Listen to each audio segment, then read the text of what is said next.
Hello everyone and welcome. In this video, I will showcase how you can use NetProfiler to detect unauthorized access from certain IP addresses or certain IP subnets. So the first thing we have to do is in NetProfiler, go under definitions and then policies. And this should bring you here to this screen and make sure you've selected the user defined tab. When you're defining a new policy to detect unauthorized access from certain IP addresses or certain IP ranges, click on new and check host policy.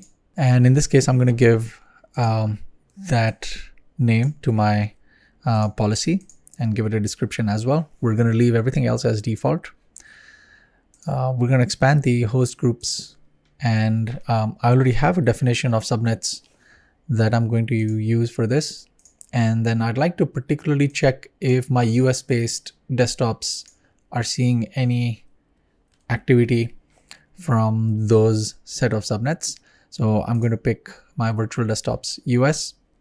I'm going to leave the role as is. For statistics, I'd like to be very granular, and I'd like to make sure that I pick track per host. And at the bottom for threshold, I'm going to be picking active connections per second, and I'm going to be choosing 0.0001. That's the lowest we can go in terms of detecting connections being made. And I will choose either from A to B or B to A.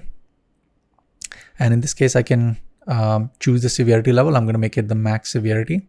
And notification is where you can send notifications out to predefined groups. So you can define it to, for example, the network security ops. And I'm going to just make sure I select NetSecOps in case an activity happens. And I'm going to hit OK.